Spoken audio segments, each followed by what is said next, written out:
Hi, this is Natalie Lander, voice of Kinsey, Tara Branford, Stargirl, and many others. You are listening to a W2Mnet podcast. You can visit W2Mnet.com for other podcasts about entertainment, video games, sports, and wrestling.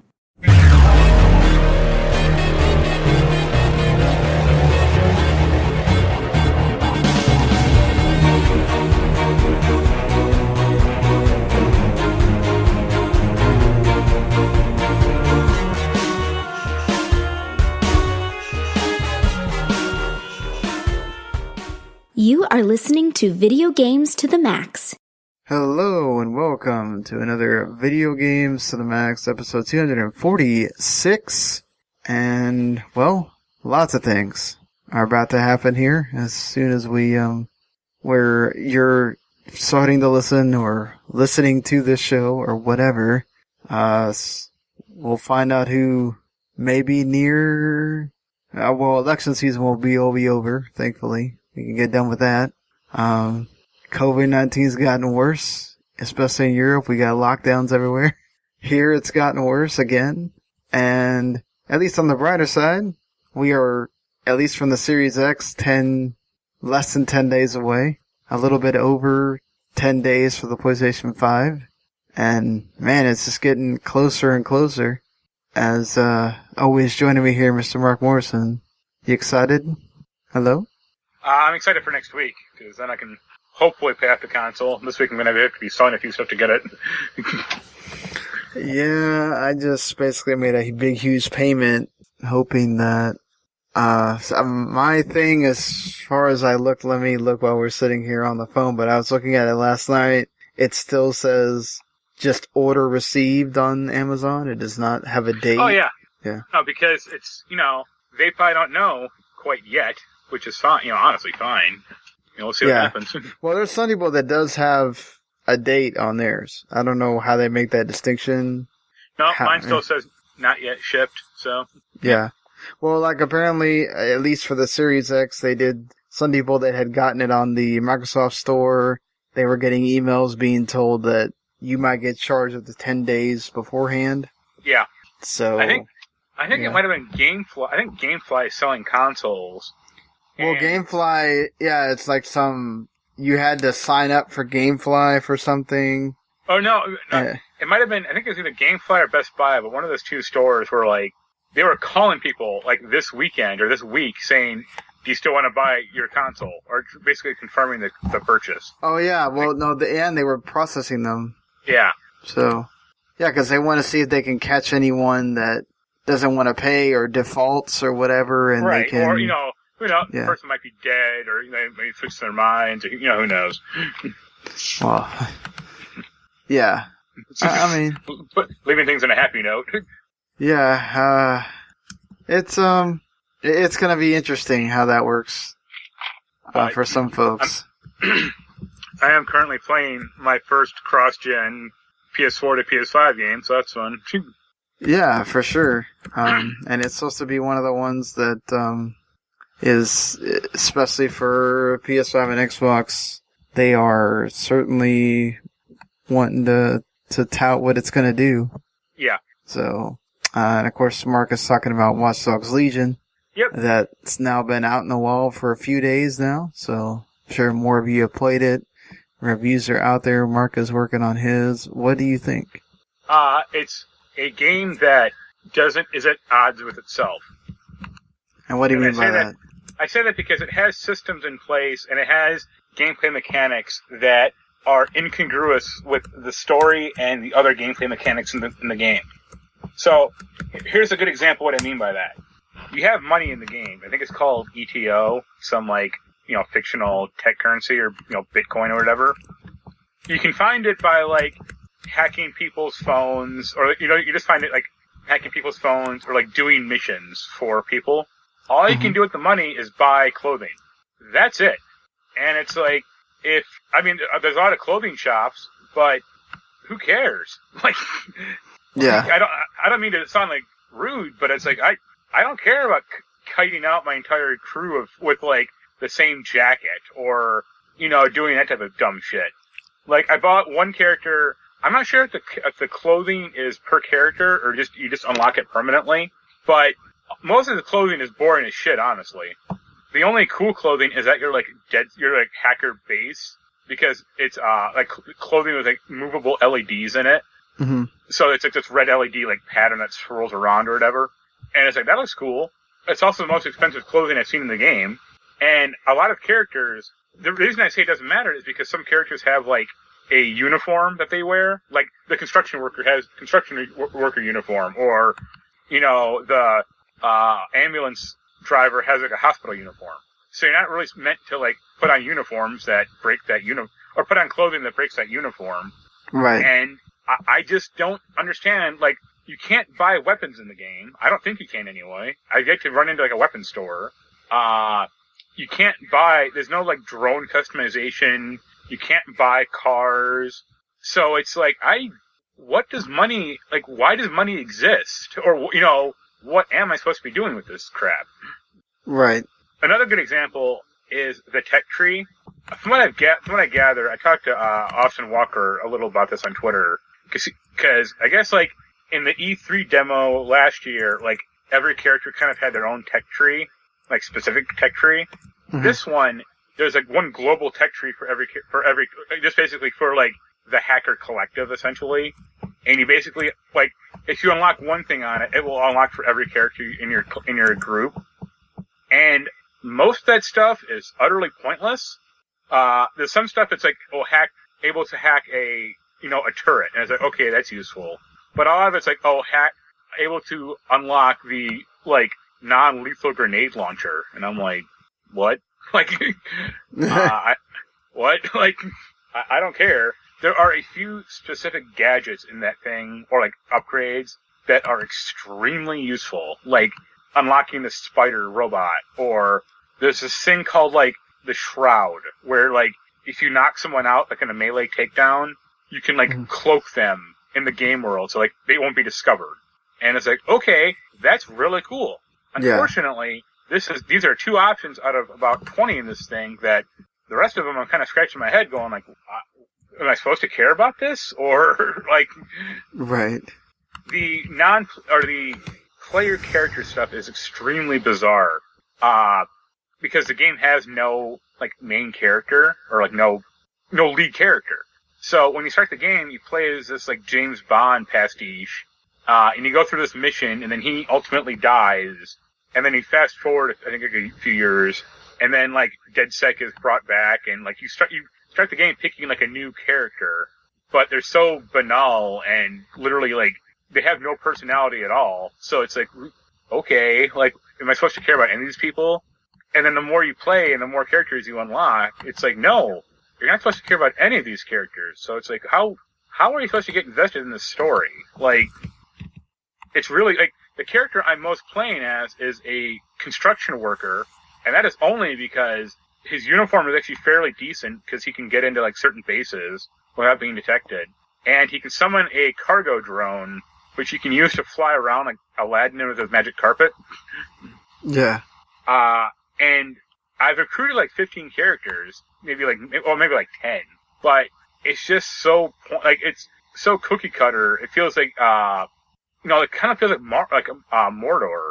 But this, it's very constructed, and you can see how they're building certain, like, missions out. And you go into a base, you have to take care of one thing, but then you see the evil CTOS tower like next to it, and I'm going like, huh? I wonder if another mission you have to come in here and do that thing. And then yeah, you do. If you want to unlock someone else, and they may have you go back into that same base and hack that tower you saw 20 minutes ago. And it's like, what? Like, couldn't it just knocked out two birds with one stone? Like, that'd have been a little easier. What else? Yeah, the melee fighting is hysterical. It feels like so much like a Batman game. Like, you can't attack ever. You just gotta counter and wait in, like, counterattack. Yeah. There's also, for an open world game, there's not a ton of open world crap for you to do. You can do, like, delivery runs, and I think there is one other side, like, main side mission thing you can do, but that's it. Like, there's no... You can, like, kind of explore the city and get, like, tech points or, like, upgrade points and hack money, but it's like this isn't needed. Like, it's so empty that it's like I'm just doing it for the hell of it, or I'm just doing it to kill some time. Yeah. Well, anything else you want to know? Yeah, I mean, did it take you long? Do you feel like you want to go and fiddle around with finding a best team, or did you want to just play around and see what everybody did, or? No, I would say no, because a lot of the upgrades, or a lot of the like special team, or a lot of the talents that like someone might have. I mean, some are useful, but a lot of them are just like, oh, he can knock out guys faster, and it's like, okay, I already can do that pretty well on my own with this construction worker guy because he has a big wrench. So, or like it's like some characters have like a paintball gun, and I'm like, okay, like how is this useful, or is this useful? Or like certain characters, like a trait would be like a beatboxer, and it's like he can make music, and I'm like, okay, like again, how is this useful in the game? Like they don't have that connection of like, hey, the beatboxer can do that. Like, it doesn't tell you what the characters can do really. So I'm not recruiting a ton of those types of characters. Like a lot of like I would say superfluous characters because I don't see the point, and the game has yet to make a point to why you should recruit them in the first place. Right. Like, there are certain characters that's like, oh, the barrister is the lawyer, so if your character gets captured by the police, she can get them out quicker. Or, if you recruit an ambulance driver, they can reduce the time spent in the hospital. So it's like, okay, that's a somewhat team, based upgrade for, like, your collective. But, other than that, no. Like, and every time, the game is a split, or like London or England is split up into like different districts. So it's like the city of London and then Westminster, and like every time you can basically free that district by doing like illicit shit, like hacking billboards or like, stealing, photographing documents, or like just doing like some those side activities. And once you do that, once you like free a district, you get like a very decent, recruit automatically. Like the first one was like a really good hacker.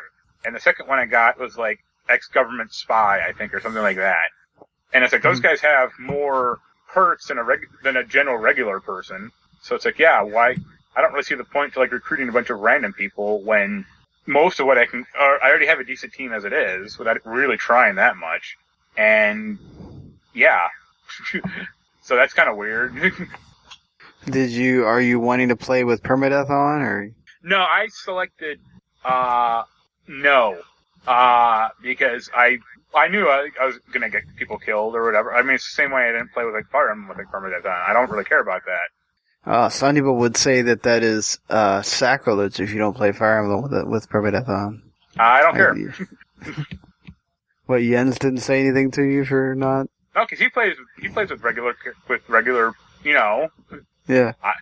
And he wouldn't do that because he's not an asshole. Like, if someone said to me, hey, you can only play Fire Emblem with permadeath, I'd be like, hey, fuck off. Like, right. I don't care what you think. Like, or, I mean, I'll keep playing the game. I think it looks interesting. It runs fairly well on a PS4. I'm really curious to see how the PS5 version looks. I mean, it's fun, but it's just really, like, hollow. Like, you don't even, like, I've been thinking about, like, Assassin's Creed Syndicate and, like, Brotherhood. Because, like, a whole recruitment people aspect of the game, and then, like, how it's separated in, like, districts, like a Syndicate was. But, like, in those games, there was an upgrade mechanic. Like, or upgrade, they both had an upgrade character, but also upgrade, like, your town, or, more of a global upgrade system. Right. And this game just doesn't have that. So it's like, I'm getting money, and I'm getting, like, these, like, tech points, but right. The upgrades just aren't meaningful, and I bought the stupid shoes that have LEDs on them, and it's like, okay, I guess that's fine, but I can't, it's ultimately pointless. Yeah, I mean, but don't you feel like at least you're wanting to explore because you get tech points instead of... Oh yeah, but like I said, my only favorite vehicle is the stupid cargo drone because I don't want to have to climb around or like infiltrate these bases. I can just fly up with a drone, land on top of it, and then go from there. Yeah, if you had any worries about what might happen to your life with drones, I guess this game really Provides that look of making it easier for you. Like, I don't mean this to sound like my screed for the past 5 minutes to be like wholly negative. Like, I think it's a fun game, and I'm going to keep playing it. Like, I've barely even touched the story. That's kind of the funny part. But yeah, I was going to ask you. It's just like these weird nitpicks. Like, I've yet to meet the main bad. I think I met him in the intro cutscene, like the main bad guy, or at least one of them, because I think there's at least 2 or 3. The game also seems fairly small, like way smaller than a typical Ubisoft game. Yeah. Because the whole impetus of the game is find a random person, do their recruitment mission to get them in your posse. But it's like, well, if I'm not really recruiting these people, if there's no real need to, then I don't need to do that. Yeah, I mean, apparently the story is, it's good. It's pretty lengthy, good. So. Yeah, but I still miss also because there's no characters in the DedSec community except for one person, or there's one main girl who's at the start of the game who's still around, but you never see her. I don't think she's just in big video screens or in your ear. And there's an AI personality or personality core from Portal that talks to you, but that's about it. I miss the camaraderie or the community that Watch Dogs 2 had, when you had 4 or 5 other screwballs to hang out with that had actual personalities and some type of goal. Yeah, and it also kind of strips you of having those few characters that you also make stronger and feel like you're really making something with. See, the closest thing I can think of kind of is either Half-Life or Legend of Zelda, because both those games have basically silent protagonists. Mm-hmm. And your character is not silent in this game, but they still are a blank slate. So, I mean, they talk to other people, but it's very banal. And there's a ton of Cockney accents in this game. And well, they are in London, so. Yeah, I mean. But it's normally not that bad. Everyone's, the main guy I selected initially, he was this African-American guy. I think he might have been a graffiti artist or something, but he had a gun on him, so that's why I picked him. But he was calling everyone bruv, and I was like, that's a bit of a stereotype. Like I said, it's fun. It's interesting, but yeah. The Zelda and Half-Life comparisons were the heroes in those games basically are blank slates as well, but they are the worlds are inhabited by characters with personality. Like in Half-Life, there's Alex or Barney the Guard or the G-Man, or Zelda, there's literally Zelda or Impa or some of those characters. And this one, because there's only really the bad guys, and the 2 other DedSec members you never really interact with because one doesn't exist as a physical person and the other was out in hiding. So it's okay, I guess. Yeah.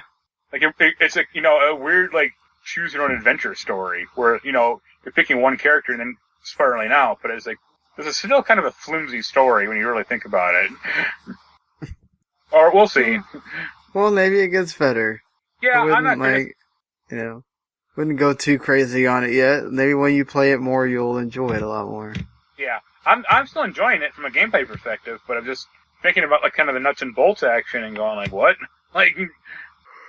Well, give it some time. Yeah. I'll wait till you get through more of the chapters and see. Yeah. Yep. But yeah, that's basically the start of get ready because we're about to get hit with everything coming up. It's gonna be crazy. Yeah, I mean, Watch Dogs is kind of the first big game in a while, and now, in a week or two, it's going to be a whole lot more big games. Yeah, exactly. I mean, let's go over that here, and you tell me if there's no interest, little interest, or a lot of interest, I guess. So I guess the first one is Dirt 5, which technically is coming out to the older gen consoles first on November 6th. And then, of course, you have the Series X and Series S launch. You have, are you interested in Dirt at all, or? I know you usually play those. Some interest, but I like the interest, but I like the fact that it has a story is kind of nice. But the last 5 Dirt games have disappointed me. So It's like fool me 5 times, shame on you. Fool me six or more times, shame on me. So this will be like the last Dirt experience if it's bad for me for a while. I have some interest in the Falconeer, just because I like those like airplane like dogfighting games. So I'll see how it goes. Of course, this is with Falcons, not airplanes, but it's just to sort of be mimicking the same thing. I've been playing some Destiny 2. I'm not gonna say that having the Beyond Light and having all of the experiences be on Game Pass is make me want to be getting into Beyond Light, but maybe I'll give it a shake. I feel like if Fuser was coming out when there wasn't consoles, I feel like, man, Harmonix, y'all picked like the wrong time to come out with that game. Yep. On the same day the Series X and Series S come out, 2 days before PS5, it's like, are people really gonna, like, care? Like, you're gonna be reviewing that game, and... I mean, to be fair, people haven't cared about Harmonix games for a while now, so... Whatever. Fair enough. Look at Rock Band 4, man. I mean... Well, I mean, it's just releasing DLC now. What else can they possibly do with it?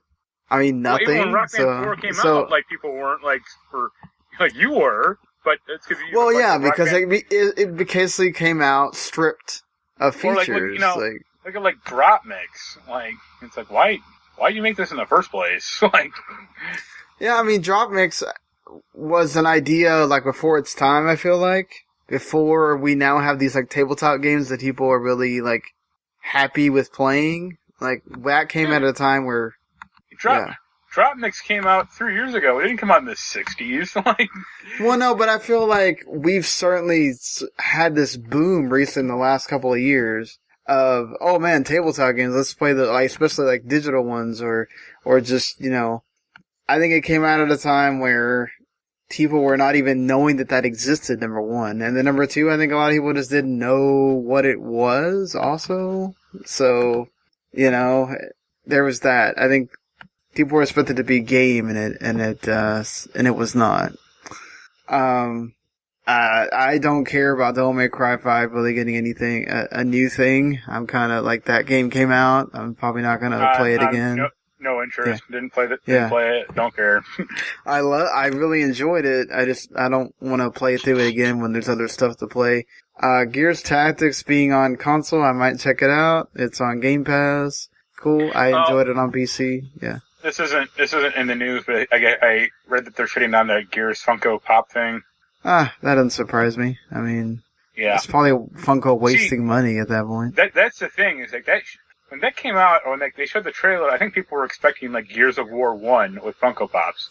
Yeah. And, like, that'd have been great and kind of hilarious, basically like a Lego Funko Pops. Right.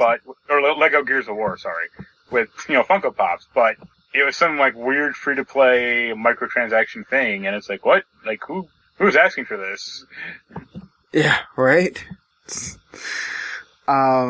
Yeah, that was just a weird thing of just like, okay, we're announcing 3 Gears titles, and then Gears Pop. Like, really?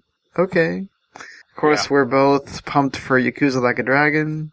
Yep. I've been playing Yakuza Kiwami 1 because I never played it on... It's good, isn't it? Yeah, it's pretty good. I'm enjoying it. It's hard for me because it's not a game you can easily play while I'm working because the story beats are so long. Or some of those cutscenes and stuff. It's like, oh man, this is going on, isn't it? Yeah, I was like, okay, this is gonna take a while. Apparently, some of the chapters in Yakuza Like a Dragon, just to get to the out of the first part of the chapter, takes a while. From what I've seen, some people say. So that's nothing different than what we're used to. No, but it's really good. I'm enjoying it, and we'll see if I get to play a bit more just because I knew, Yakuza is one of the games I'm going to buy. So, yeah, and I mean, Assassin's Creed Valhalla also comes out that same day. We're both care about that. No. Yeah, we're both. I mean, you're a big Assassin's Creed fan. I just like all the Norse stuff, so I'm actually really interested. If you care about that, just play God of War. Well, yeah, but I mean, just getting to be in that setting and it'd be Assassin's Creed. That's good. Jens is not here to gush poetic about how much he's excited for Demon Souls. I mean, I'll say that trailer, like the most recent trailer they put out, actually looked pretty nice. Oh, it looks great. I mean, well, not from a visual perspective. I mean, like the gameplay looks nice, like because it looks a little more actiony than like a typical Dark Souls game. Like it looked like you were kind of stealthing around. I mean, that looks interesting. Like, sure. Yeah. It's much harder though than the other Dark Souls. Games. Don't care about NBA 2K. Don't care about Godfall. I'm sorry. I think its hardness at the time though was because people didn't know what the hell that game was. Like. No, but even people that go back now and try to play that game. Well, I can get you guys. Like, that game initially had a bunch of like really weird arcane systems that like later Dark Souls games didn't have. But like, I think from a very nuts and bolts gameplay perspective, it's fairly similar. But it's just, you know, it has a lot more about like the world tendency and all that stupid crap. Yeah, well, we'll see if people still have that feeling when they play it this time. You're not interested in Godfall or God Eater, whatever the hell the thing is called? Godfall. God Eater's that other game, Yeah, I know. I was kidding. No. That's the one game of like the next gen stuff that has been promoted a million times. That is the one game where I'm just like, I don't care. I don't want to play it. I have no interest. Instead of Norse mythology, what about techno Norse mythology? I don't know. It's just a really bad way of promoting the game, and I mean, it looks like Too Human Part 2, and it's like that's not a thing you should be shooting for.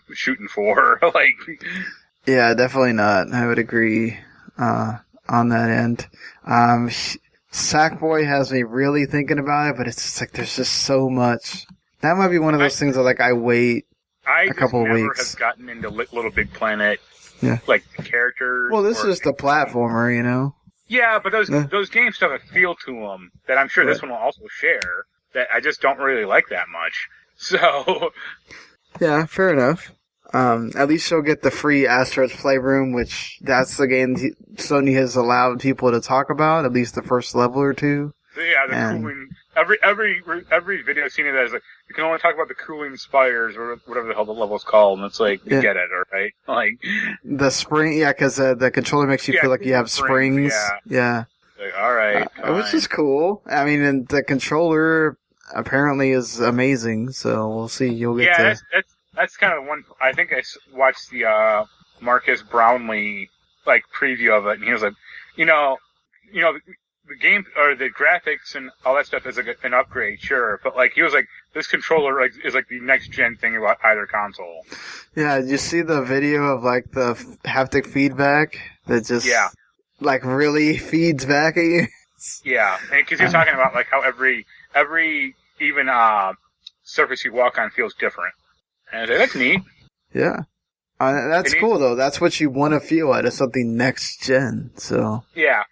We'll see that soon. Go ahead. As opposed to just slapping a new D-pad and button on it, like the Xbox, and calling it a day. I'm not gonna defend it. I mean, hey, you know what? They didn't really want to do much to it. I'm just needling you. Yeah.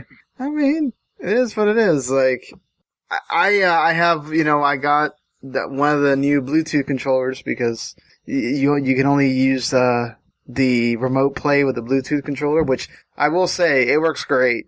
Like, there is times where it does slow down depending on your internet connection. Of course, I'm going from at my house, I have way, way better internet than I do at my girlfriend's house, but she still has like 25 megs down. I think it only requires you to have 10 down in order to use it. So it works pretty well. Like there was sometimes where like Yakuza, depending on the time of day, like would have this really bad like connection, but it was very short, the window, and then it would just play great. So, I'll give them a lot of credit because, PS4s, you had to be on the same home connection, and the fact that they make it work where I don't have to be at home and I can play it, just be on internet connection, period. I think that's really nice. So, yeah, that is, definitely a cool thing I'll talk about more, with that as well. But, yeah, so whatchamacallit, the big games for Sony, Sackboy, Spider-Man 2 of which I'm very interested in. The Pathless I'm very interested in as well. So yeah, Spider-Man will be my game of the launch or launch window. Yeah, I mean, and you'll get another free game because Bugsnax is the first PS5 PS Plus game. Yeah. So that's the cute little cartoony game that it's hilarious to look at the announcement of the PS Plus and then all the people that just complained about, oh, it's a cartoony game or it's stupid and indie. It's like, come on, people, really? Did you expect them to give Demon Souls away? Hey, man, Microsoft is giving away Full Spectrum Warrior for their gold, so they got a nice counter. Their gold, I mean, when you have Game Pass, that gold thing, they might as well just do away with the gold thing at this point. Yeah. I feel like it's. I mean, it never used to. You could argue about if it was good or not in general. Like sometimes, some months it was great, some months it wasn't. But like, I would say this past year, it has been like ever since Game Pass, it's been bad. Like it's not been. It's an afterthought. It's a thing that they just put out there, and I mean, Full Spectrum Warrior is fine. It's an Xbox. It's an original Xbox game. Yeah, like it's a damn near 20-year-old game. Like, I mean, it's cool that they're putting original Xbox games on there, right? Like, yeah. But I mean, an Origami is fine. Shadow Edition is okay. Lego Indiana Jones is fine. I mean, it's a Lego game. You really can't make those like that bad. I have no idea what Swim Sanity is, but like, it's just. I mean, and you look at the PlayStation Plus lineup, it's Middle-earth Shadow of War, which that's the bad Middle-earth game. Yeah, I mean, it's still playable enough, but yeah. That was the one that was like really hampered by the microtransactions, right? Yeah, and like, well, it didn't have like a cohesive world. It had like 4 or 5 different like smaller little worlds, and it's like this is bad. Like, well, they took the microtransactions out, right? Eventually they did, but yeah. And then you got Bugsnax if you get PS5, which you can just download it. You don't have to own a PS5 to get it, so you can have it there for whenever it is you do own a PS5. Yeah. And pick it up then. And also you get the awesome Hollow Knight Void Heart Edition, which definitely everybody should pick that up. Hollow Knight is a great game that everybody should go enjoy. And then of course, coming not very far away, February 2021, Destruction All-Stars got delayed, which some of that's due to apparently low pre-order numbers. And to be fair, when you have other games that have known quantities like Sackboy, like Spider-Man, sure, the chances are people aren't gonna... I just never cared about that game, so... Well, it's a battle. It's one of those like multiplayer battle royale type focused games. So yeah, I mean, I'll get it for free when it's available, but I pretty much know I'll never install it or play it, not unless you or Jens drag me kicking and screaming into it. So. I think it's a good idea to have it come out that way though, because that's really how Sony has been able to. It's how like Rocket League and Fall Guys. Fall Guys developed a good launch or good word of mouth. So yeah. Yeah, I mean, hopefully it does help them because it's a free game. More people are going to check it out. When you're asking people to buy it $70 for an unknown quantity, especially multiplayer unknown quantity, when people are so used to these single player games, that's hard to ask them to do. I think. And then not too far after that, I mean, like basically the day after, Call of Duty Black Ops Cold War comes out. Are you gonna wanna be reviewing that game, or? I mean, it'll be nice, it'll be cool, or I'm sure it'll be competent enough. But yeah, I would say the last Call of Duty game I played was World War II. Dang, that long, huh? And yeah, that was like 3 or 4. That was well, one of them didn't have a single player. That's why you didn't. Black Ops 4 you didn't play because it didn't have a single player. And I just didn't care about Modern Warfare. Like, I'm tired of them just keep reusing, or basically reissuing or remaking the same game. Yeah. But, I mean, I think people know more Modern Warfare's name than Call of Duty itself, so. That's true. That's true. That's the thing for me to, go ahead. I was going to say, at the rate they're pumping them out, though, we're going to have, Call of Duty Black Ops 16 Duodecimum, or whatever the hell, some stupid Latin Final Fantasy name after it at some point, because they come out with like a numbered Final Fantasy every 4 to 5 years. They come out with a numbered Black Ops game every 2 years. So yeah, for sure. I think it's what's like good about some of these things shaping up the way they have is just people are gonna have to and Watch Dogs coming out a couple of weeks before is probably smart on Ubisoft's part because people are gonna have to make some decisions here. Yeah, on some games. You asked me which version I wanted, and you said either PC or PC or PS4. And I said PS4 because PS4 version is fine, and it'll upgrade as well. Yeah, I want to have one PS5 game to try or screw around with. Although you know that Ubisoft Connect thing, I haven't tried it today, but it's not worked for me at all. I think they take it down because of all the stuff with the announcements about what was backwards compatible, what was all that. Well, no, they took down that was something else. I mean, like the actual app in the game. Oh, it doesn't work yet? No, because it was like, oh, we see that you've played Watch Dogs 2. Download this skin from the main character, or download this costume, and I clicked it, and it spun around for a second, and it was like, nope, unresponsive. Do you want to stop JavaScript? And I was like, huh? It's like, why is this loading a website? But then I tried again, failed again. I'm like, all right, I'm done. Maybe they'll make sure they get it fixed by the time Assassin's Creed comes out. Yeah, I'm hoping. Yeah, I mean, because you're talking about some, big games coming all at once between Yakuza, Assassin's Creed, which I think is going to benefit a lot from what we're going to talk about here in a second. Yeah. Sackboy, Spider-Man. Bugsnax is free now, so you don't have to make the decision. And then obviously Call of Duty coming out the day after, which that's another big purchase for people, along with the consoles. So, oh yeah, I mean, I imagine Call of Duty will be the top seller between either console. Well, plus you're still getting the last gen versions that you can buy, and then they upgrade when you buy the console, even if you buy it, 4 or 5 months down the line. Yeah. So. Because I'm sure there'll be restocks again during not if not Black Friday, for sure by Christmas there will be restocks. Wave. And of course for me, I'm having to make the decision of I got to finally play the demo of Kingdom Hearts Melody of Melody of something. Music. No, I'm kidding. And why can't I think of this? Melody of Memory. That makes sense for it to be memory. Of course, it's Kyrie is the main character of the story. I got to play the demo, both on the console, on the Xbox, and on my phone through the remote play. Both played pretty good.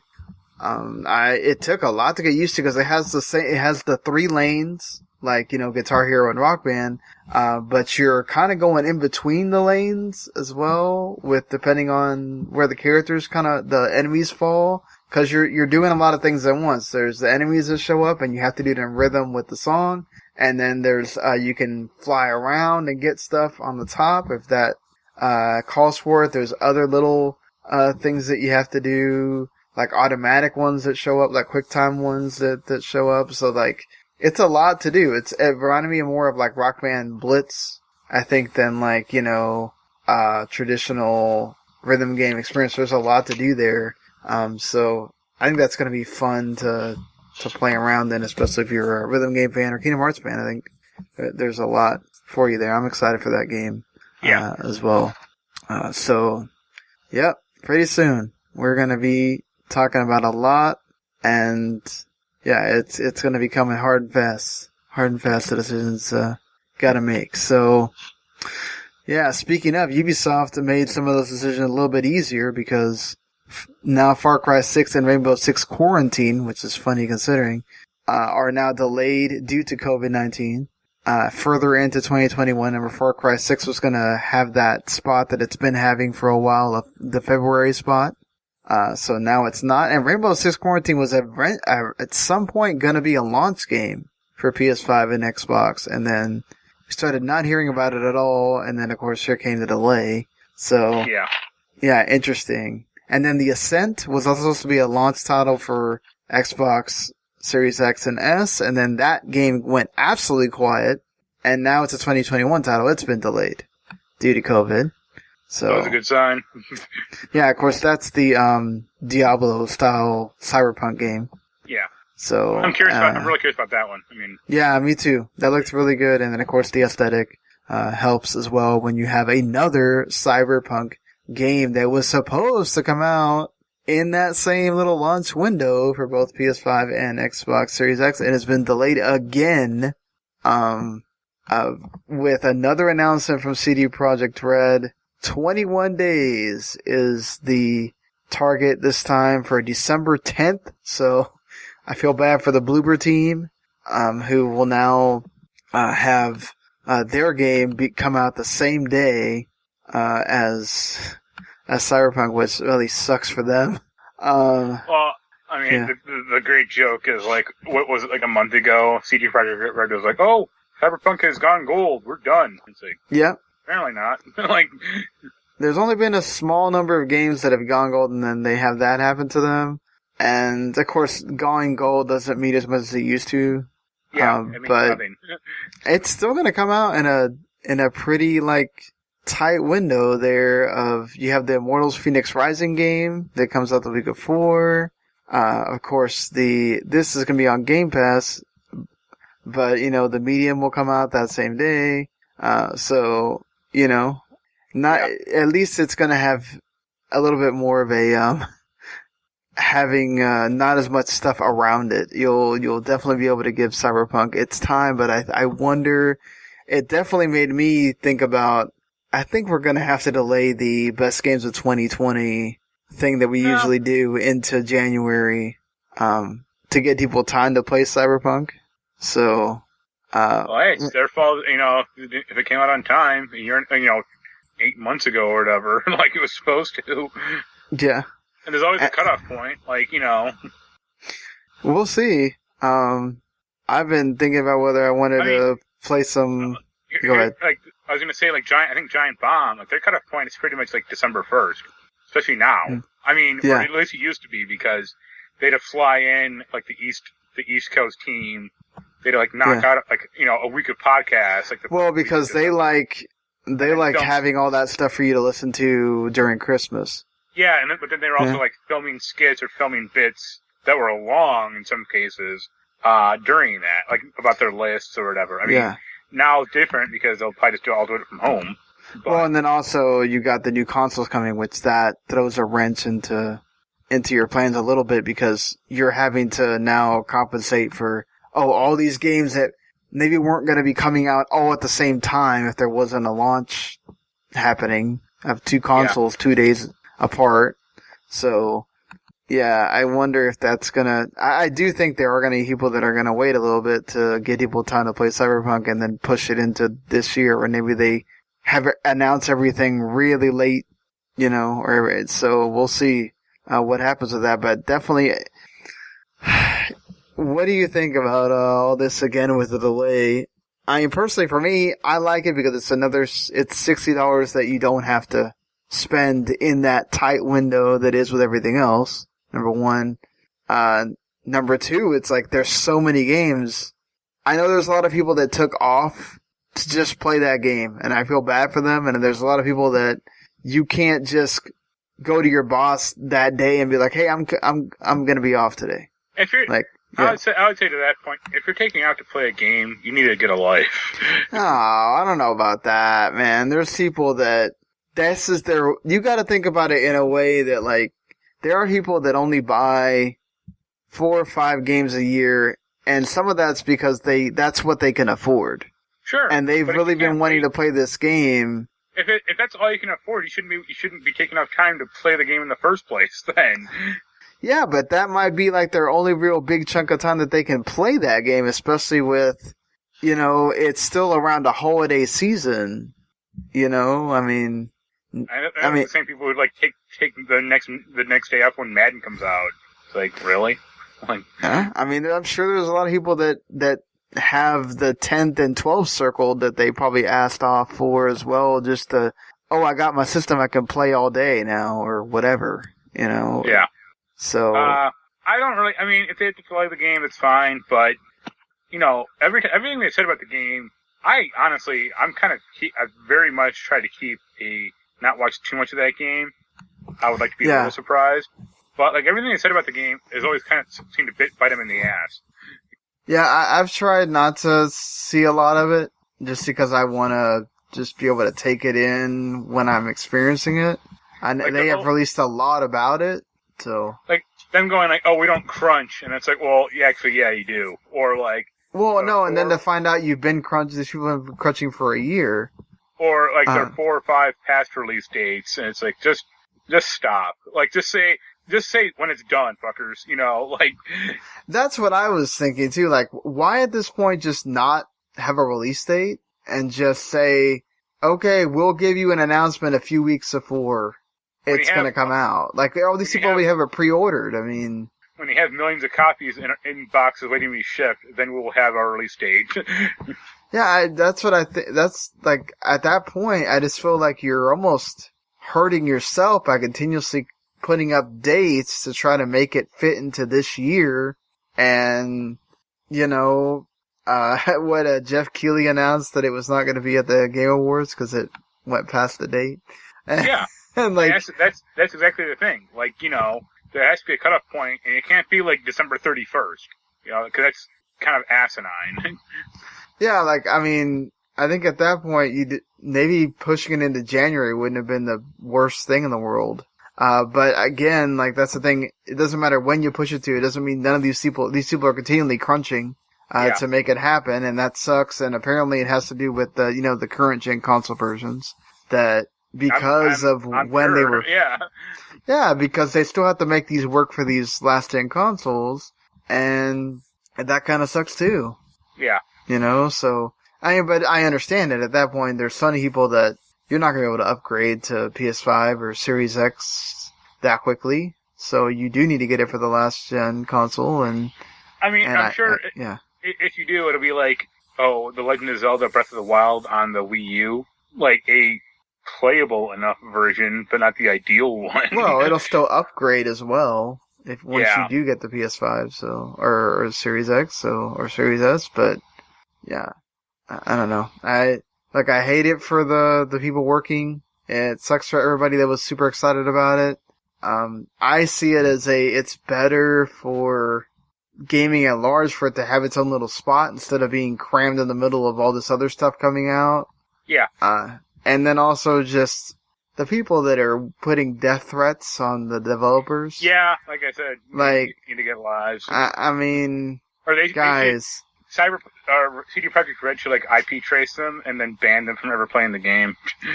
I just hate it. Like, I hate when we get to, look, I get it that you are waiting for this game. You have been waiting for 5 different release dates. You're upset. You may have asked off. You may not be able to ask off again. Like, I get it. Like, it sucks, man. But, don't be wishing death on these people. Guess what? If they die, you can't make the game.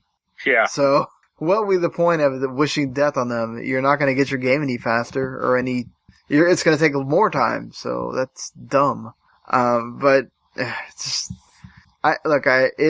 not a great thing all around, but hopefully December 10th will be it and it comes out and, it could be a little bit of a low, it really does show CD Projekt Red maybe doesn't have the best business practices at times. Like, how do you release an email at the same time that you're telling everybody else? Like, your workers should know days beforehand. You're telling everybody. I don't understand that.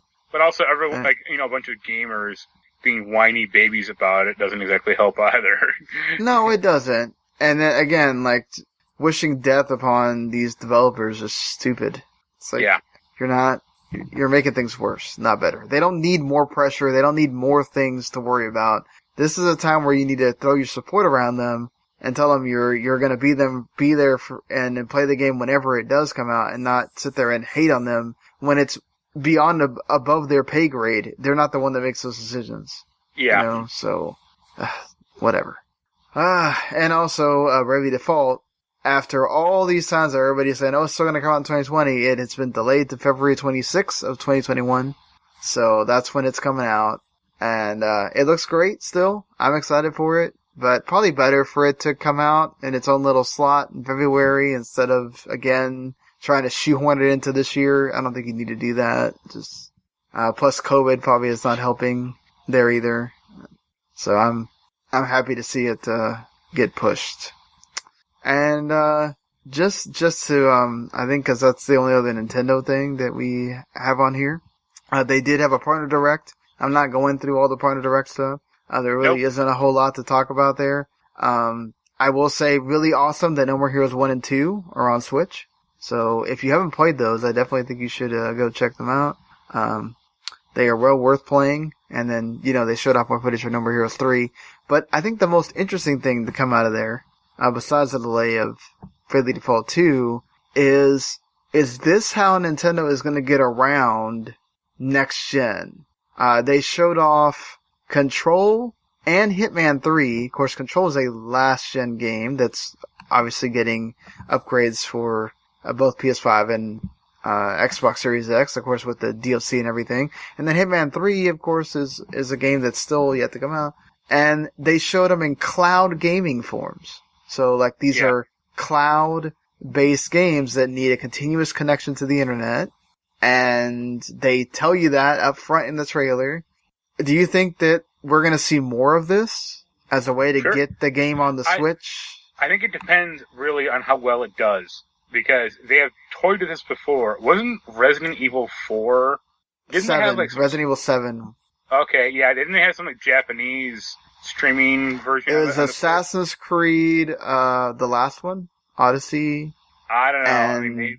I know it was only Japan only. It's Japan only. Assassin's Creed, Odyssey or Origins, and Resident Evil 7 were cloud-based. And I don't know if it did well, or I don't know if it did well from a technological standpoint, but if people are interested and it runs well, sure, why not? Yeah, I like the idea of Nintendo doing that. I mean, obviously, I'm gonna guess that requires you to have a Nintendo Switch Online subscription as well. So that's another way to get people to. If you're gonna do this as a way to make your Nintendo Switch Online $20 worth it, then and they're gonna have the ability to maybe not a Call of Duty, but I don't know what other thing. I would rather assuming it actually works well.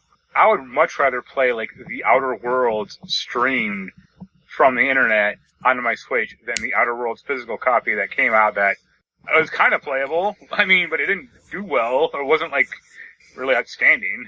Yeah, I mean, imagine if you could do The Witcher 3 on cloud and not have it be the janky version that it was.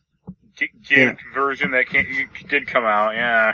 Yeah, could Cyberpunk show up on Switch because of that? Could Assassin's Creed Valhalla show up on Switch because if cloud works really well? I mean, if this does become a revenue stream for Nintendo, would they consider maybe doing the same thing as Sony and joining up with Microsoft to get their Azure technology and make it even better? Would Nintendo now start thinking about,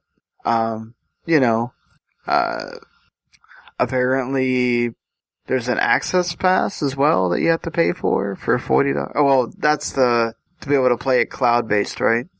Well, I mean, I think the game itself is $40. I think the app might be free. Yeah. Because it's a free launcher. You can't charge, you can't charge for the app because that doesn't work. I mean. Yeah, it's interesting. I think it's cool. Yeah, I think it's cool. It's a free launcher application, and then you'll need to pay $20 or $40 for the game itself. Yeah, I just hope Nintendo can make this work. You can play a demo version of it, and then the 40 is the full game. Probably to make sure you can run it correctly, or if your internet's good enough or not, which makes sense. Yeah, I mean, with I talked about, Xbox has been making it work. I think Stadia's problem wasn't so much that it didn't work as much as they had the tier thing where they put 4K behind a paywall. And then even after you paid the paywall, it still didn't get 4K a lot of times. So you're paying the paywall for, that's the thing is, yeah. I don't think Stadia worked because no one cared and because all the games were pretty old. Well, and also, some of it didn't work correctly. And it was very hardware limited. Well, definitely. It didn't come out the way it should have. They should have waited a few months and had it come out full force instead of, oh, it's only going to work this way, and then we'll slowly put in other ways to play. Like, no, that doesn't work that way. You have one chance to make a good impression, and then you messed up. Yeah, I think that's pretty cool. And apparently, the cloud version of Control is going to include the original base game, both expansion paths, and then the additional game modes because it's the Ultimate Edition. Like, so yeah, I just really hope for Nintendo it's something good. I think maybe it'll teach them that the internet is not a bad thing, and you should use that more. Who knows? But if this is a way that Nintendo can get around not having a next-gen console, and even when it's like Switch Pro thing comes out, whenever it is that comes out, which will just make the graphics look better, you can still support the old Switch and have these games come out on there. So so I just wanted to go and talk about that because that's probably like the only other Nintendo thing we have on here for this show. And Sony has made some interesting announcements. I think some that we did not expect for sure. First of all, I want to update something we talked about previously. The PlateStation, which is supposed to be those custom third-party plates covers that were supposed to go around your PS5. Sony has threatened legal action on them to the point where they had to cancel all orders of it. For one, you named it so close to the PlayStation 5. I mean... Yeah, as I would expect. Like, you're not helping yourself. And then also promoting something that, like, Sony themselves has not even come out with yet. Like, I think that's not... That was just gonna raise Sony's ire even further. So, sad for them. I hate to see that, but... I'm sure this company might be gone, or, not doing it, but within a week you can find a million different patterns and colors on Etsy or eBay or something. Well, plus I think it won't take very long for Sony to approve like some of these. Or someone do it, I think the fact that they did this will make them notice that, there's people that want this, and we should do something about it. But I think it's smart by Sony. Protect yourself. If you want to release your own Sony branded ones, then you can, Microsoft should counter. They should release like customizable LED systems for the fan or for the top thing. Yeah, I'm surprised. Let's see how long it takes for that to happen, because it only looks like it lights up, but it actually doesn't. But we'll see. I thought it did. Okay. It kind of does, but it doesn't really. Yeah. Yeah. It just looks that way. Supposedly is what the thing is. I'll be able to tell you more. I don't know, because my pre-order still says order receipt does not have a date, so I don't know if I'm actually getting a launch date Series X or not. We'll see. Sony is also, instead of acquiring a game studio, which they don't need to, they have their own great internal studios, they are acquiring Crunchyroll for possibly $970 million. So not only do they own Funimation, they would own Crunchyroll, so they would pretty much own anime streaming in the United States. Yeah, isn't that pretty much all of anime, except for like one or two small, very small companies out there? Yeah, High Dive is the other big one. Well, not really big, but the other, like, streaming one, and then there's the Retro Crush. But, like, really it's just Crunchyroll and Funimation, and then to have both of them means you have a big chunk of the pie, and then you're Japanese already, so, like, this helps you a lot. I don't know what that's going to do for the people working at Crunchyroll, if they're going to have to let people go, or whatever. AT&T was always going to get rid of Crunchyroll, I feel like. So this doesn't surprise me, but we'll see. Sony is still doing a lot of things with Funimation. Yeah. This helps, I think, having both companies. We'll see if they end up merging them, even. And that'd be my guess. But, yeah. Gonna be interesting. It'll just be called Crunchy Animation. Either that or Funroll. Yeah, it's gonna be weird what you do with that if you do merge them, right? Because Funimation's the name. It's been there for as long as we both have been alive, so, Or do you go with Crunchyroll, which is more the name that people know for, the people nowadays know? So, or do you just do like Crunchyroll plus Funimation or something like that? Yeah. Speaking of having older things with newer things, Sony has finally come out. Jim Ryan has finally come out and just acknowledged that, especially due to COVID, they're going to have to be supporting the PS4 for quite longer than they imagined, especially well into 2021 and even 2022. So that belief in generations, pretty much, we'll see. But I just like to poke fun. I don't really care. I think that that's good for the people that own a PS4, that maybe don't have the means to just upgrade to a PS5. Not to mention, we don't know how long it's going to take for PS5s to become widely available.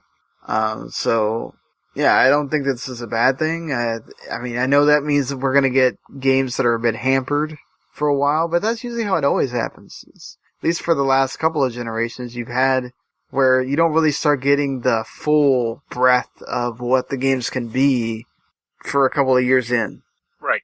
Yeah, I mean, every launch or most launches are bad, and even the first year or two of a new console are pretty shaky. Yeah, I mean, you have your big hits and everything, but yeah, you still have these last gen titles get supported because even though they wind up usually after the first one, you'll end up getting the gift versions if you buy the PS4 or Xbox One version at that time. But I still think it's not bad. It's not bad that you're doing that. We'll see what winds up happening with, say, a Horizon compared to I think Spider-Man and they're both coming out at launch, so you're not going to really see a lot of suffering there for that game. But I wonder if Horizon, you'll start seeing the difference big time. And Microsoft went from having all these weeks of really good press to having two blows back to back on two of their big titles, especially with Halo Infinite, which already had to get delayed. Didn't have a good showing at that event after you hyped it up so much. You're already feeling the pain of it's not coming out at the Series X launch, and you're seeing that launch lineup that we talked about last time and how pretty thin it is. And then director Chris Lee leaves Halo Infinite. So that kind of further pushes what's going on with this game. Well, it's that, but also apparently, I mean, that's a big one because that's like their second director. So it's like, that's worrying. I guess there's been some talk about how, Infinite's gonna have like a shader system. Like, like consumable shaders for your armor color. Like, I think the old one, it was just a kind of an RGB slider. Right. Or, you may have, I think that's what it was actually. Like, you just select what you wanted. It was, but now it's like a consumable item that, like, they tied it in with like Monster Energy. So they had like some Monster Energy, like, shader. And they're talking about like, the shader has seven different parts to it, or like layers or something like that. And, because people were asking, like, why don't you just give us an RGB slider? And they're like, we can't do that, like, because our shader's so advanced. And it's like, no, I'd rather take the basic one as opposed to this, consumable shit like Destiny 2 had. Like, yeah, I do wonder if this means they are going to step back and maybe it does lose the Xbox One support and they retool it a little bit and make sure it looks good as best it can for Series X and everything. Yeah. Which I think that's what you should do. If you're going to delay this, it needs to look the best it can. It doesn't need to look like you're really pushing it for... I mean, it looked bad. There's no other way around it. I mean, again, you got the feel of Halo. It felt like back in the day, but it just didn't look as great as you want a next-gen game to look. So no, it looked like a better, but it looked like basically a current console game. Yeah. Game. And it's like, That's not exciting me to want to... that you spend, that $500 on your console, Yeah, like I guess Spider-Man's kind of not a good example, but look at Demon Souls. Like, they could do that on PS4, but it would look worse, and it would probably be pretty janky looking alongside. Yeah, I mean, Demon Souls, it doesn't have, it doesn't have ray tracing or whatever, but it has everything else, and it is going to support 4K after all hoopla. I mean, like, that's the thing, like, we're not talking about that stuff, and we're not going to. I don't give a flying flip about whether this thing's going to support ray tracing or 4K or whatever, or, like, if you're looking for that here, we're not going to do that here. You want to flamboy flames, we're not doing that here. So, I mean, I don't even have a 10K or a 4K TV, so... I do, but it's just like, you know, I just don't... I just never got that whole of, like, let's make a big deal. Oh, like, the big thing this week was, oh, Microsoft has RDNA 2, and Sony doesn't. Right. And Microsoft's going to come with a HDMI 2.1 cable, and the PS5 doesn't. And it's like, then yes, they found out, yes, it did. And then they found out that, which was funny, the Microsoft, Aaron Greenberg retweeted a picture, which was the Xbox Series X over a Horizon Forbidden West picture, and nobody knew it until they removed the Series X and realized that that's what happened. But it's just like, come on, people. Like, enough. Like, we don't need it. Thank God this launch is happening, but it's probably just going to get worse when more people get the system in their hands than just influencers and gaming and journalist people. Right. But it's just like, ugh. I'm not looking forward to that at all. That being said, I really hope that there is something positive that comes out of this. Like, people really need to look at 343, and then if Halo Infinite does not do well, I think you really gotta take a look at what's going on with 343, because that's now two not very good Halos. Time to hire Bungie to make another Halo. Yeah, that, or maybe you need to take a Bethesda team and do something. And like, maybe id needs to get in there. Yeah, no, id Halo would so inflame the fan base, it'd be glorious. They could do it. Why not? I'm not saying they couldn't make a good shooter, but just, you know, the way Doom or Wolfenstein controls is so different than Halo. Yeah, it's true. It is true. I have played that remote play as well, and it plays pretty fun. It's pretty fun, the Doom. Eternal. So Rare's Everwild also, which we still don't know what this freaking game is, has also lost their senior developer and creative director Simon Woodruff, as he's resigned his position from Rare. Yeah, that's not great. I mean, that being said, I mean, this is much less of a known quality. It's a good known quantity. It's a new IP. I mean, it's a new thing that's barely out there, so it's not like Halo. Yeah, exactly. It's not like Halo, so I don't think we need to go crazy about it, but I still think, it's worth noting, that it's not the only studio, and wonder what this really means for Everwild. We'll see. I mean, obviously Everwild was still, there's some time before it was going to come out. I wasn't like delayed like Halo, but yeah, man, not great for Rare either. Yep. On a brighter note, Xbox Series X backwards compatibility has been updated to every game that works currently, except for games that use Kinect. After 500,000 hours of testing, will work on the Series X at launch, so that's cool. If you're still, I know there's going to be a lot of people that are going to want to go back to some of their older games, because either you're not going to be able to afford every single game that comes out with these consoles, it's a lot of games, or just you're waiting for Cyberpunk or waiting for something else. Getting to know that they look and play better on the console is good. I wonder if maybe that'll mean that they're going to try to pursue more, but I don't know. If the Kinect if the Kinect isn't backwards compatible, what's the point of even having the new system? I still miss my Fantasia. That's such a good game.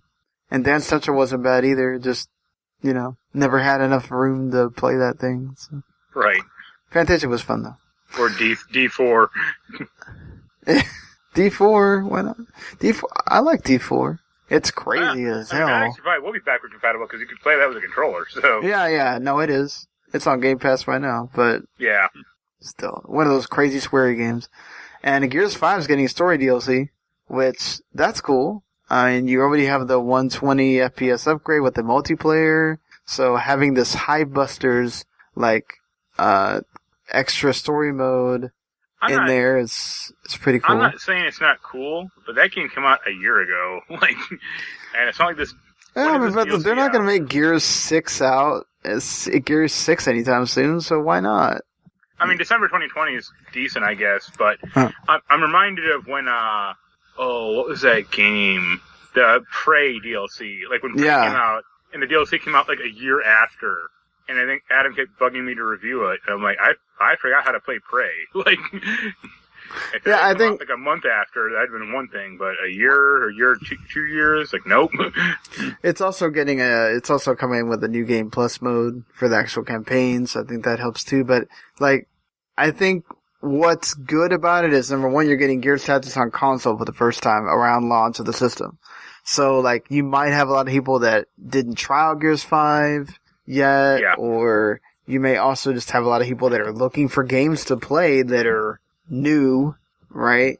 Or new-ish on this console you just bought, and giving people a little bit of an incentive to either go play Gears again or play Gears the first time with some extra new stuff, I think isn't that bad of a deal. I thought you were going to say the best thing is you could play as Dave Bautista in the main game now. No, I'm not replacing the original Marcus Phoenix with Bautista, but... You take that back. I'm sure there's some people that will do it. I mean, it's cool. Like, he finally got his wish, right? He wanted to be in Gears so bad, or whatever, but... I don't know. This is a weird way to do it. This is a weird way to do it. Well, they're never going to make a Gears of War movie, so this is kind of the next best thing. Maybe they will. You never know. They could. There's less of a chance, but you never know. No. They don't. Ubisoft made news because they apparently they pulled this post down because it was weird, because Sony had already announced like the 10 games that weren't going to work. And then all of a sudden Ubisoft just announced that all these games would be compatible with PS5, which is Assassin's Creed Syndicate and the Assassin's Creed Chronicles Trilogy Pack, which I think less people were upset about those. I was upset about Syndicate. Yeah, no, like Syndicate, I was like, okay, well, that's a really good game that I think people like Assassin's Creed they're gonna miss. I don't know about the Chronicles series, but... No, I don't care about those, ever. Star Trek Bridge Crew doesn't surprise me because, you know... It's VR, yeah. What do you make about the whole, your PSVR will not work on PS5 at all? No, it will. They won't make any of the PS5 games are not going to work on, like, they're not going to make any PS5 games work for that VR unit. Oh yeah, I fully expected that. I thought they would keep using it until you did come up with a new VR unit. No, that's why I sold my PSVR like a week ago. I need to find me somebody that will buy that, seriously. I mean, I sold it at a pretty big loss, but again, beggars can't be choosers, and I really don't see the point of that thing anymore. So yeah, I don't know. At least they're making it work. But I mean, Syndicate's, like I said, Syndicate's the weird one because that's pretty highly thought of still, or regarded to this day. Like, if you're going to think of an Assassin's Creed game that wasn't going to work, you'd think of Unity, because that was so online dependent, or like so multiplayer focused. So it's like, oh, you need 2 other people to do this mission, or you need one other person to do this mission. So it's like, I could understand that wasn't working right, obviously, but Syndicate, it's like, what? Like, what's wrong with this one? But also, I think they will get it working right eventually as well. Like, yeah, I think so too. We'll see. I have a feeling that there's a reason why they took this down, because maybe Sony said something. Or like they may release an update, like Sony itself, that fixed these, like some of these games. Like, I'm honestly sure Star Trek Bridge Crew will never work, because it is... Well, it should work with your PS4 VR. Yeah, well, I don't think it's only VR, though, because I think me and Jens played it, so you can't actually play it without a VR system. But, who knows? Yeah. And, well, we talked about Assassin's Creed, and of course, as we're talking about Ubisoft, Netflix and Ubisoft have signed a partnership with, they're going to creating a Assassin's Creed TV universe. So they're going to create a live-action Assassin's Creed series, an animated series, I guess cartoon, and then an anime series based on Assassin's Creed. Didn't they already have like an animated movie? There's been at least one, I think. Yeah. And then, of course, the movie that wasn't good, which you can actually go listen to Randy and Jens talk about on Chapter Select, part of the ODM network as well. So they talked about that game, so, you know, or they talked about that movie, so you don't have to. And I still haven't seen it, by the way. Maybe one day I'll watch it on. It's terrible, yeah. Is Prince of Persia worse or better? Prince of Persia has Jake Gyllenhaal, and we all know he's dreamy. So. Oh boy. So I mean, I think maybe it works much better considering the way that they, Assassin's Creed does the storytelling as a series. And the way. Yeah. I think the problem with Assassin's Creed is. It needs to be like American Horror Story, where every season has to be centered on one character. It's hard. It'd be harder to do a show just about like Ezio, because after like 3 or 4 years, it's like No, I definitely think they could do that. I definitely could see them doing that. Like if you had like the first season be about Altair, second season about Ezio, third season about whoever, that'd be cool. But I don't I just don't think it'll. I think they'll screw it up somehow. I don't know. They've been good. I mean, Witcher's been really good. But Witcher is a much more straightforward show or straightforward property. I mean, it has its story and has a lot. It has a lot of books to go around. We've got Henry Cavill to be both the main character in Assassin's Creed and The Witcher. Yeah, I mean that's true. Let me ask you this, since it's already also being made. Do you think we'll get Halo Infinite? Will that be released first, or the Halo TV show that Showtime is making? I feel like Halo Infinite. All right. We should place a gentlemanly wager on this about which is going to come out first. Because at this point, I'm thinking the TV show is going to come out. Yeah, I mean... I would like it if they did more Assassin's Creed, but I think the fans are a little too ravenous for that series. Yeah. That's kind of one issue. And then... It's kind of hard to think about how to do it. Like, would you just have like 5-minute chunks at the beginning and end of every episode about like the present day stuff, and then have like 40 minutes about the historical stuff? Like that's what I would do. But that'd be the way to do it. But I doubt they would. Yeah, it'll be interesting how they do that. I do think that your idea of they have to do this like a season is based on each game or on each like main assassin or whatever. Well, it would be interesting if like they did like AC1 or first season is Altair, second is Ezio, and then have like 2 or 3 seasons of different other characters, and then have like season 6 be Ezio again, but then he's older. Yeah. Like in that Revelations game, like that would be cool, assuming that the Ezio actor or that Ezio season is good. I mean, that's really dependent on that type of stuff. Right, no, definitely. You have to make sure that stuff's good, but yeah, I mean, that's a series that, I mean, you're a lot closer to than me, but I think they have a pedigree there that shows that they can do this well, but you have to do it right. Like, I'm waiting for the Final Fantasy Netflix show. That'll be the day. Every season is a different Final Fantasy game. And they won't do that. They'll just make their own. It'll be another Spirits Within, or it'll be this awesome, offshoot thing. Yeah. It'll be great. It'll be like based off of one game. It'll be another Final Fantasy VII thing, or whatever. They won't do it based off of. It'd be cool if they did do that, but I just don't know. I just don't trust Square to do something like that. It'll be based on Chocobo Racing too. Speaking of something I don't trust at all, according to the Hollywood Reporter, they came out with this story of Ellen Page and Disney star Paris Burlick is going to be in a video game themed movie from BuzzFeed Studios. It's going to be about esports, sort of like Pitch Perfect, but also have a Gamergate backdrop. 2 great things coming together to make one awesome movie. And then, of course, they also named the female lead Vivian, which doesn't help at all, because that's, I think, the name of the person that started the whole Gamergate. No, that was Zoe. Zoe, yeah, but I mean, like, it just has a really bad connotation, just naming the person Vivian, but, I guess it's not, she should be named Karen instead. No, you couldn't have that. That would be an affront to all the Karens. So, no, but honestly, I mean, this is way better than that gamer thing, that gamer game or whatever that they were doing or still doing, or I don't know if that ended or what's going on with that. But I don't know. I don't think we need to have. I mean, like having something about esports and maybe talking about the sexism that you deal with in esports and and all that stuff. That is movie enough. We don't need to bring Gamergate back. Yeah, like, I think that's fine. Like, I don't think you need to involve the game. Like, we don't need to let people know that don't know about it what the Gamergate was. Because most of, like, 98% of that there was not anything really good that came out of it. I wonder if we can get, if Adam Baldwin can be in the movie as Adam Baldwin, where he's just a dick to every gamer. It's the role he was born to play himself.